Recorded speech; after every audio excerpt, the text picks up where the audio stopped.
Yo, yo, yo, what's good, man? It's your boy O.N.E once again bringing you 60 seconds of substance. Today we're coming out of the book of Luke, chapter 22, verses 7 through 13, talking about the upper room is prepared. Then came the day of unleavened bread, when the Passover must be killed. And he sent Peter and John, saying, Go and prepare the Passover for us, that we may eat. So they said to him, Where do you want us to prepare? And he said to them, Behold, when you have entered the city, a man will meet you carrying a pitcher of water. Follow him into the house which he enters. Then you shall say to the master of the house, The teacher says to you, Where is the guest room where I may eat the Passover with my disciples?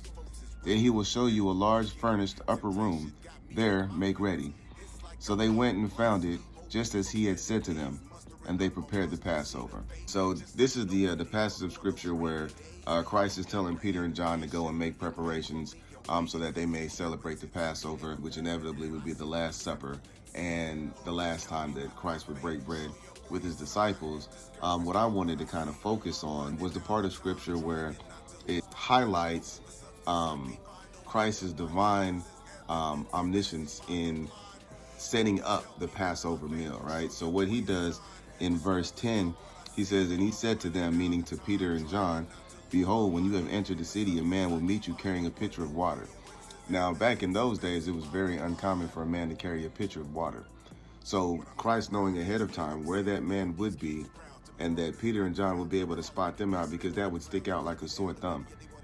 And so his divine omniscience in knowing that ahead of time is what allowed Peter and John to seek out the man who was going to have the upper room already prepared for them to have the Last Supper. And so what Christ does is he gives a great example of what it means to walk by faith, and understanding that when Christ tells us to do something, he's already got everything worked out. That's your 60 seconds of substance. And remember, God is inspirational substance.